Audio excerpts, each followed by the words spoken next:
It's a call to action here at the Watercress Line, and not necessarily in the way you may think. Today we sit down with our CEO Rebecca Dalley to talk about an exciting project we have coming up to do with Canadian Pacific's launch. Welcome to In the Loop.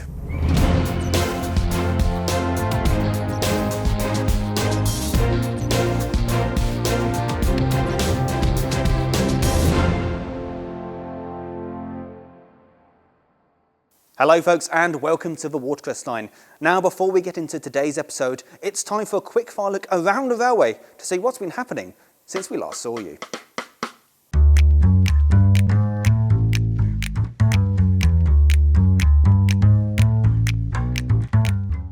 Well, since we're here, let's start off with our Merchant Navy Canadian Pacific. As you can see, the lagging is on and the cladding on the boiler is going on as well. Lower down, the ash pan is in and they're currently making the linkage to allow you to work it.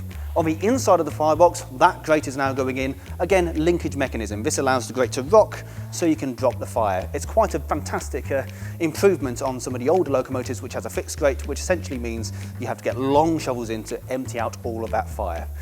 Quite a few modern improvements. Now over here in the carriage works, work is continuing with 4211, the bullied brake coach we've been following. As you can see, the epoxying is now done. Phil is currently working on the mechanics for the periscope, which is a fantastic device to allow the guard from inside his guard's van to look along the top of a train to check everything's okay and also look at the signals while on the run. So, on the line of that, let's pop down inside and see what's been happening.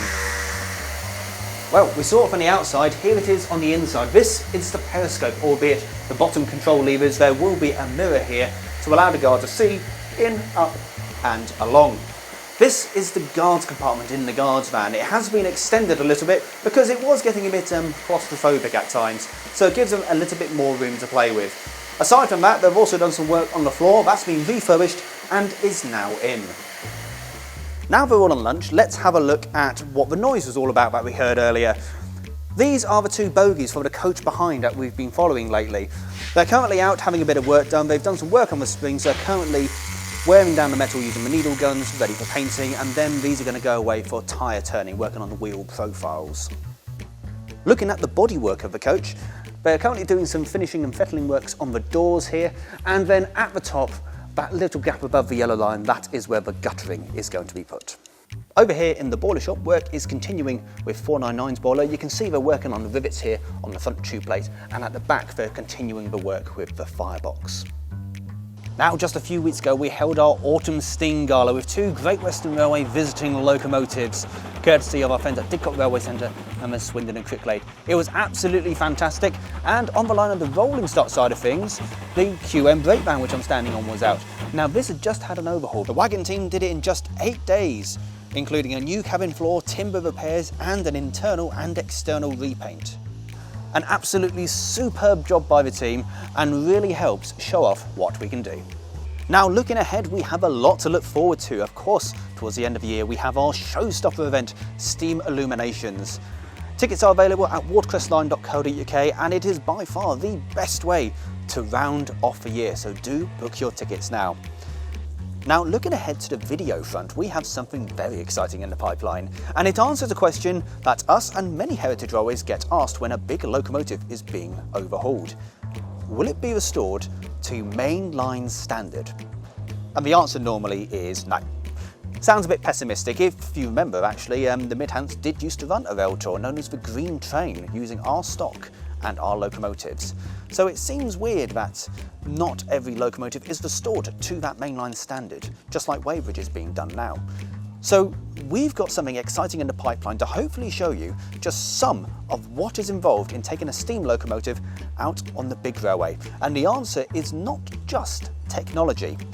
Very exciting video planned. Stay tuned for more. Well, a lot happening here at the Watercress Line. Now for today's episode, we're looking at something very exciting to coincide with the launch of this locomotive, Canadian Pacific. So to find out a little bit more, we chatted to our CEO, Rebecca Dalley.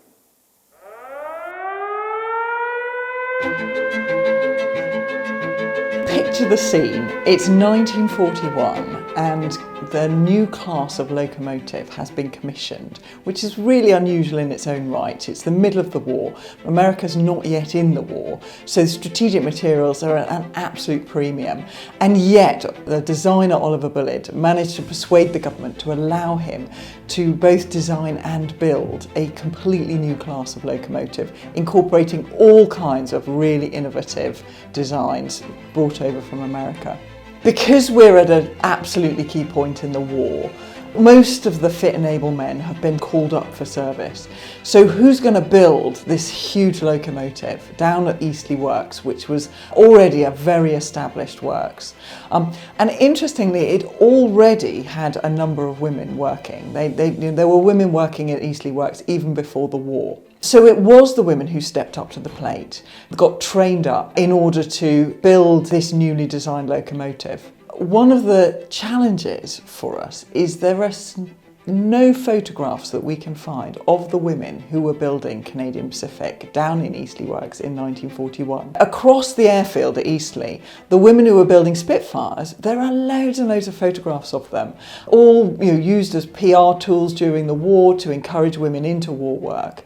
But unfortunately, for some reason, the women of Eastleigh seem to, on the loco side, seem to have been really excluded. We have got a couple of images from other locomotive works of women working at forges, women working on boilers, but nothing from Eastleigh.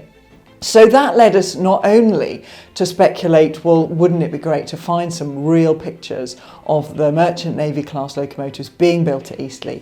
But actually, once we started looking at the whole project, what happened to these women? They were generally going to have been unmarried and young when they walked into the Eastleigh Works, and therefore when they moved away, they probably got married. They may not have moved very far, but it's not impossible that one of those women is still around, still with us. We would absolutely love to find one of the women who built Canadian Pacific to help us celebrate and join the launch of Canadian Pacific in March 2025.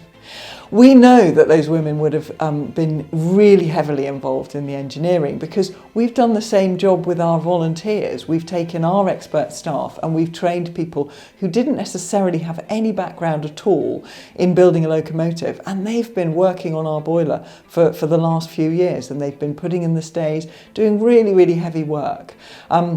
And that's what those women were getting up to. So we can see exactly how it went in that 1941, where those women were walking into potentially never having worked in an engineering facility, and in less than a year later, they managed to turn out a fantastic, innovative merchant navy that then went on to play such a strategic part in the Second World War, hauling really important men and material down to the south coast on lines including what would then became the Watercress line.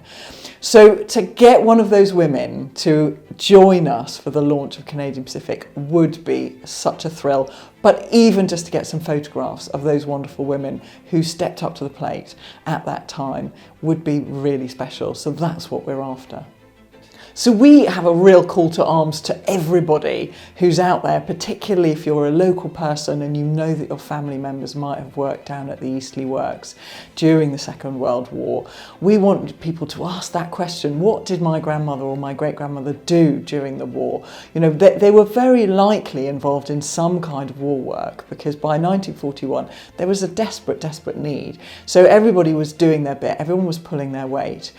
So what we're looking for is for people to ask that question of their own families. So very often women's war work was not really talked about after the war because the focus was on the amazing activities and exploits of the men who were overseas fighting on the front lines.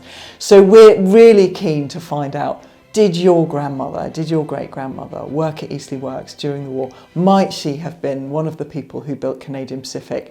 Do you have any photographs, in the attic of her and her friends making that, going on that journey of learning how to be in a heavy engineering environment, how to build a locomotive? And is there any chance that any of those women are still with us and could join us? That's our call to arms. Ask that question, find out, and come and tell us. We've got a dedicated email address, which is museums@watercressline.co.uk for anybody who thinks they might have some information. We know that the names of those women were recorded down at the Eastleigh Works, but those records included only their maiden names, and we know that most of them didn't stay on after the end of the war when all the men returned. So it's not easy and obvious for us to find those people. So if you know those people, get in touch with us, call us on our information line, pop us an email, or send a letter to the Watercress line at Ropley or Alresford, and we would absolutely love to hear from anybody who thinks they have a family connection, because it's going to be incredibly exciting when Canadian Pacific goes back on the rails.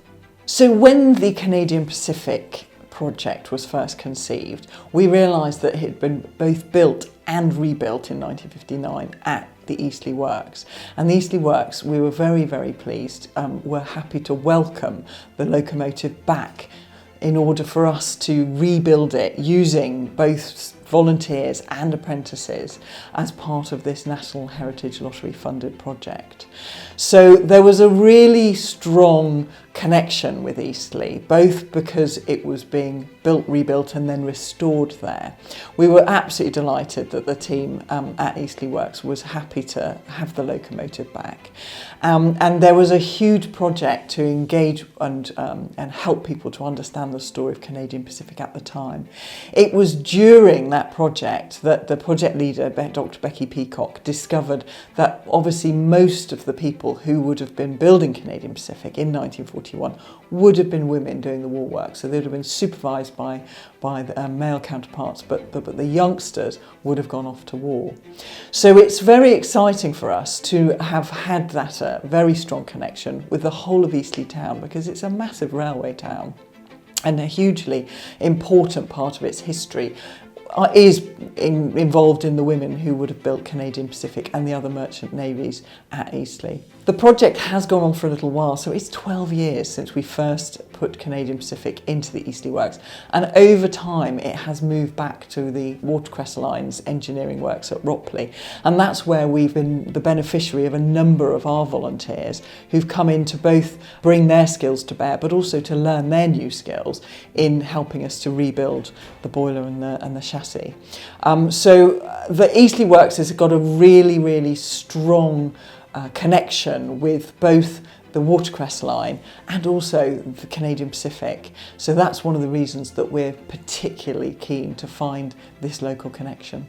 So we've just seen the boiler and the chassis being married up for the very first time in a decade. So that's a huge milestone for the project, and it means it gives us project certainty. That project certainty allows us to be very sure that we're going to be steaming Canadian Pacific back at the Watercress Line in March 2025. So there's a real deadline for us to find the women who built Canadian Pacific, see if at the very least we can get some lovely photographs of them, but it would be so special to invite one of them to come and join us for that launch. Well, there we are, an interesting aspect of this fantastic locomotive. And if anyone watching can help, then please do get in contact with us at museums@watercressline.co.uk. It's going to be a brilliant angle to launch when we get this locomotive running again, so please do get in touch. That's it from us this week, folks. So thank you so much for watching. Thank you to Rebecca for chatting to us. Don't forget to hit that like and subscribe button, and we'll see you next time.